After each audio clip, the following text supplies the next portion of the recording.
Hello students and teachers, welcome to my channel Chandra study room. और जैसे कि आप लोग जानते हैं कि मेरा चंद्रा स्टडी रूम का जो चैनल है वो टोटली डेडिकेटेड है towards the students and the teachers who are teaching in class 12th और इन क्लास 10th।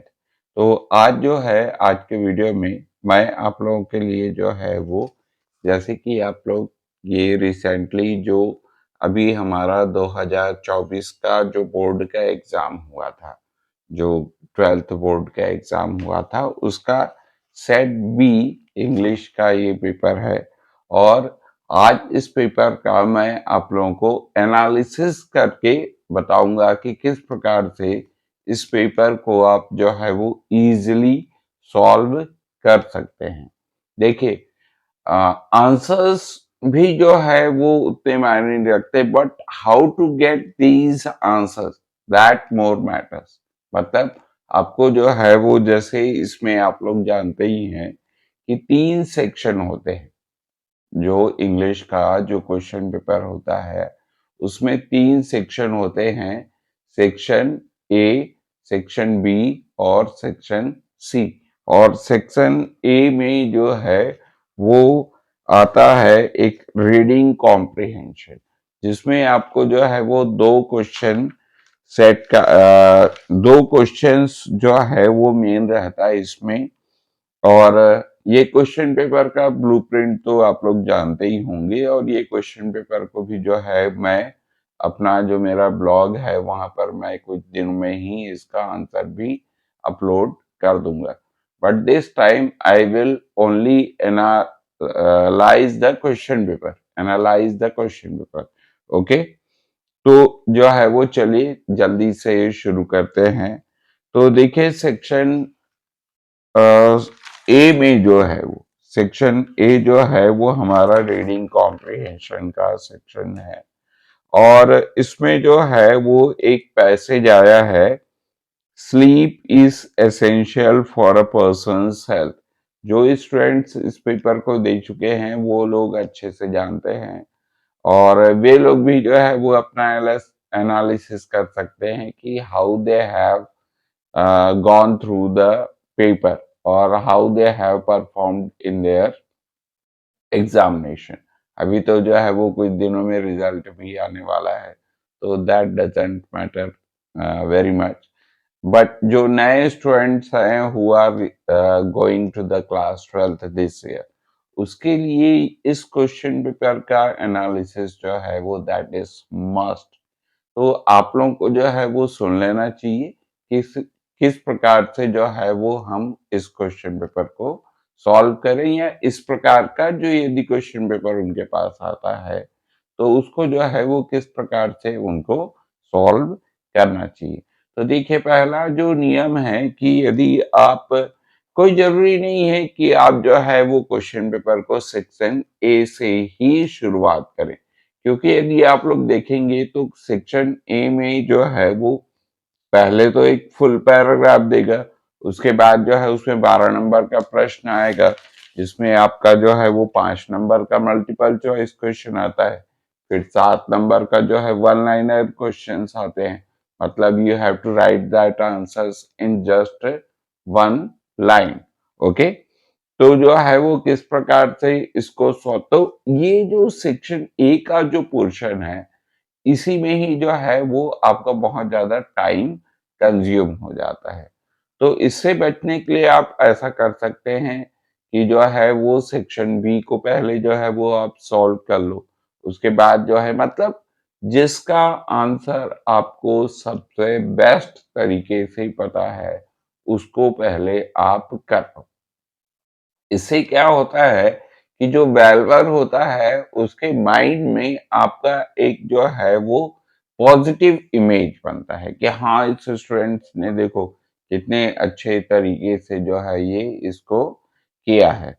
तो उससे फिर क्या होगा कि वो आपको धड़ाधड़ धड़ाधड़ जो है वो नंबर देते रहेगा। और मैं ऐसा तो नहीं कहूंगा, क्योंकि कोई भी जो वेलवर होता है वो आपको गलत उत्तर पर भी जो है वो नंबर दे देगा। वो हमेशा जो है वो आपके आंसर्स को जो है वो चेक करता है। लेकिन नंबर जहां पर आपको 4 नंबर मिलने वाला है वहां वो 5 नंबर देगा। यदि आपका, जैसे कि हम लोग देखते हैं सेक्शन बी में ही यदि हम लोग देखेंगे तो यहाँ पर जो है वो 10 नंबर के का ऐसे आता है।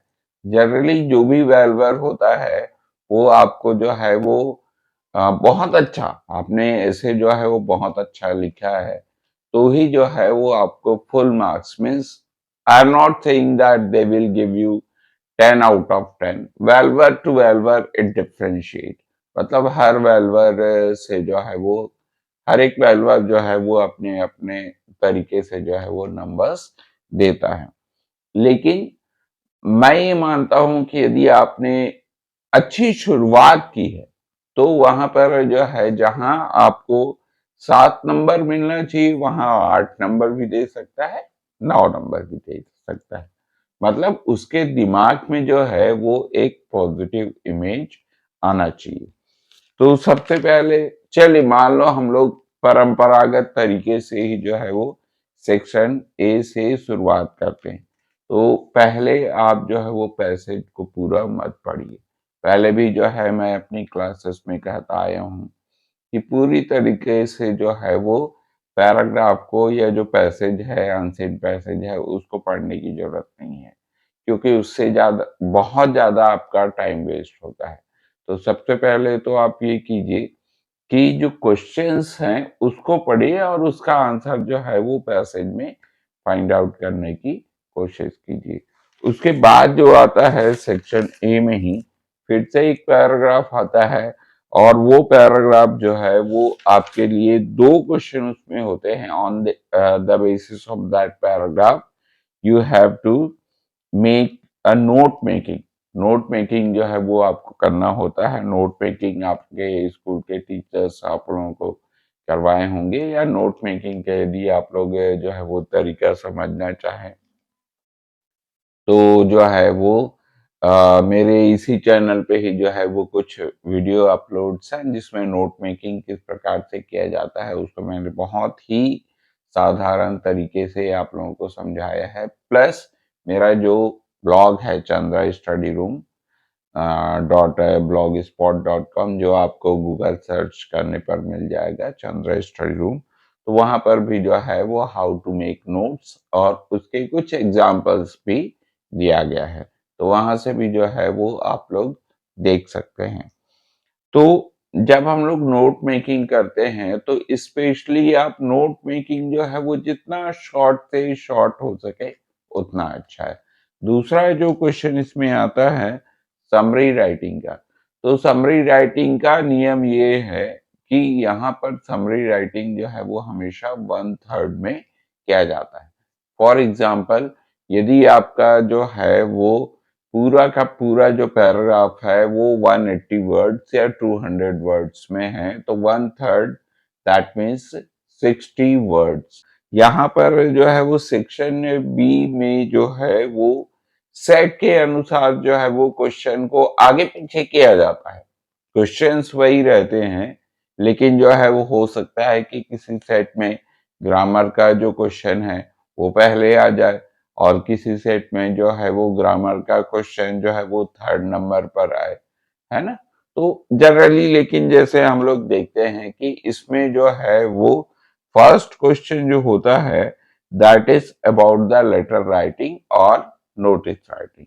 चलिए यहाँ पर जो है वो लेटर राइटिंग का पहला क्वेश्चन है और यहाँ पर जो है वो एक फॉर्मल लेटर है और एक इनफॉर्मल लेटर है। इसके बारे में भी जो है वो फॉर्मल लेटर्स क्या होते हैं, इनफॉर्मल लेटर्स क्या होते हैं, तो यहाँ पर भी जो है मैंने एक अलग से वीडियो बनाया है, तो उस वीडियो में आप लोग देख सकते हो। प्लस मेरे ब्लॉग में भी जो है वो आप जा करके देख सकते हो। ओके, आगे बढ़ते हैं। तो यहाँ पर जो फॉर्मल लेटर है वो है write a letter to the municipal commissioner highlighting the problems and suggesting measures to check the problems. जो इनसैनिटरी कंडीशन है इसके ऊपर जो है मैंने बहुत सारे लेख लिखे हैं अपने ब्लॉग पे, वहां पर इसका आंसर आप लोगों को मिल जाएगा। और दूसरा जो इसमें है, you are Saket Savita residing at B60 street number 3 Telibandha Raipur, write a letter to your friend congratulating him her on his or her brilliant success in JEE mains exam. Okay, तो ये भी जो है वो आप लोगों को इसका आंसर भी जो है मेरे ब्लॉग पे मिल जाएगा। और उसके बाद जो है वो हम लोग चलते हैं फिर नेक्स्ट क्वेश्चन की तरफ, जहां पर जो है वो एक एनुअल फंक्शन है और उसका नोटिस राइटिंग दिया गया है, not more than 50 words. 50 words में जो है वो नोटिस मेकिंग आपको करना है। इसका भी आंसर जो है वो आपको मेरे ब्लॉग पर जो है वो मिल जाएगा। और उसके बाद जो है वो design a poster, poster making generally जो स्टूडेंट्स होते हैं वो नोट मेकिंग ही करते हैं। उसके बाद फिर जो है वो पूरे के पूरे 10 जो है वो ग्रामर के क्वेश्चन है। ये सारे के सारे क्वेश्चन जो है वो मेरे ब्लॉग में उपलब्ध है, उसका लिंक मैं जो है वो डिस्क्रिप्शन में आप लोगों को दे दूंगा। तो जो है वो आप लोग वहां से इसके आंसर देख सकते हो। और उसके बाद जो है वो इसमें आर्टिकल राइटिंग है दैट कैरीज 10 मार्क्स, या इसको हम लोग कह सकते हैं ये जो है वो है आपका ऐसे राइटिंग। अभी 3-4 सालों का ट्रेंड मैं देख रहा हूँ कि यहाँ पर एक जो ऐसे है, value of games and sports और क्लीन इंडिया ग्रीन इंडिया, ये जो है बहुत ज्यादा पॉपुलर ऐसे राइटिंग का टॉपिक है। और क्योंकि इसी साल जो है वो 2023 में आप लोग जानते हैं launch of Chandrayaan 3 by India, ये जो है वो क्योंकि रिसेंट टॉपिक था इसलिए 2024 के एग्जाम में इसको भी पूछा गया है। उसके बाद फिर हमारा लास्ट सेक्शन आता है, सेक्शन सी, जिसमें जो है वो question is from the flamingo, that should be asked from flamingo, but अभी जो है वो थोड़ा सा बोर्ड की तरफ से मिस्टेक हुआ था कि यहाँ पर जो है वो फ्लेमिंगो से क्वेश्चन पूछने के बजाय जो हमारा सप्लीमेंट्री बुक होता है विस्तास, वहां से एक जो है वो द टाइगर किंग करके जो लेसन है वहां से जो है वो क्वेश्चन पूछ दिया गया था। But you can see that you have to do that question, और बोर्ड ने तो यहाँ तक कहा था कि वहां पर जो है वो आप लोगों को जो है वो बोनस मार्क्स दिया जाएगा। अब देखिए वो होता है या नहीं होता है, कुछ ही दिनों में, आज से 5-6 दिनों के बाद I think result will be declared and it will, मतलब आपका जितना भी भ्रम है वो खत्म हो जाएगा कि यहाँ पर आपको जो है वो बोनस मार्क्स मिल रहा है या नहीं मिल रहा है। उसके बाद जो है यहाँ पर माई मदर एट 66, यहाँ से जो है वो एक पोयम है। तो आप लोग यहाँ पर देखेंगे कि पोयम से डायरेक्ट कोई भी क्वेश्चन जो है वो नहीं आता। पोयम को बहुत अच्छे से पढ़िए और साथ ही साथ उसके जो क्वेश्चंस होते हैं, क्वेश्चंस दैट मीन्स ये नहीं कि आपके जो लेसन के पीछे या सॉरी पोयम के पीछे जो क्वेश्चन है उसी को ही आपको करना है। यहाँ पर जो है वो पोयम के विद इन, मतलब पोयम के लाइंस को जब आप लोग पढ़ रहे हैं तो वहां पर जो भी क्वेश्चंस आ रहा है उसको भी जो है वो आपको सॉल्व करके देखना है।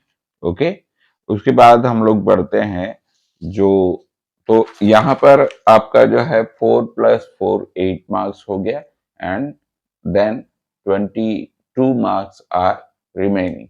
तो उसको इस प्रकार से डिफ्रेंशिएट किया गया है कि फ्लेमिंगो से आपका जो है वो 12 मार्क्स का प्रश्न आता है, जिसमें 3 क्वेश्चन, मतलब 2 3 6, एक एक क्वेश्चन जो है वो 2 2 नंबर का रहता है। तो ये 6 मार्क्स का जो है वो 20 to 30 वर्ड्स में इसका आंसर करना रहता है। और एक 6 मार्क्स का ऐसे टाइप क्वेश्चन आता है जिसको जो है वो आपको मैक्सिमम 100 वर्ड्स में या 120 to 150 words as it is given in your question paper, उसमें जो है वो आपको करने होते हैं। उसके बाद जो है वो नेक्स्ट विस्तास में जो है वो 10 नंबर का, तो यहाँ पर हुआ 12 नंबर प्लस 10 नंबर, तो आपका हो जाएगा टोटल 22 नंबर। ओके, तो यहाँ पर जो है वो 2 शॉर्ट आंसर क्वेश्चंस आते हैं, that means you have to give that answer in 2 to 3 sentence, और I should say 20 to 50 words. Okay, और उसके बाद यहाँ पर भी जो है वो एक 6 नंबर का क्वेश्चन आता है, और ये क्वेश्चंस जो है वो, ये जो क्वेश्चंस है वो आप लोग क्वेश्चन पेपर में देख सकते हैं। तो इस प्रकार से सही तरीके से, सिलसिलेवार तरीके से जो है वो, यदि आप लोग क्वेश्चन पेपर को सॉल्व करते हैं तो you will definitely get the good marks. और जैसे ही आपका सिलेबस कंप्लीट होता है, मे बी कि आपके स्कूल में आपका सिलेबस जो है वो नवंबर और दिसंबर तक जो है वो कंप्लीट कर लिया जाता है, उसके बाद टोटल 1-2 महीने आप अपना पूरा का पूरा टाइम जो है वो डेडिकेट कीजिए आपका क्वेश्चन पेपर सॉल्विंग को। तो यदि जो है वो हम लोग थोड़ा सा और डिस्कस करें तो शायद वीडियो और ज़्यादा लंबा हो जाएगा, तो मैं अपना जो है वो आज के वीडियो को यहीं पर एंड करता हूँ। और यदि आप लोग जो है मेरे वीडियो पे नए हैं तो उसको सब्सक्राइब कीजिएगा, और आपको ये जो एनालिसिस है ये कैसे लगा ये कमेंट के थ्रू जरूर बताइएगा। तो मिलते हैं आपके साथ फिर किसी नए टॉपिक के साथ। तो अगले वीडियो के लिए सी यू।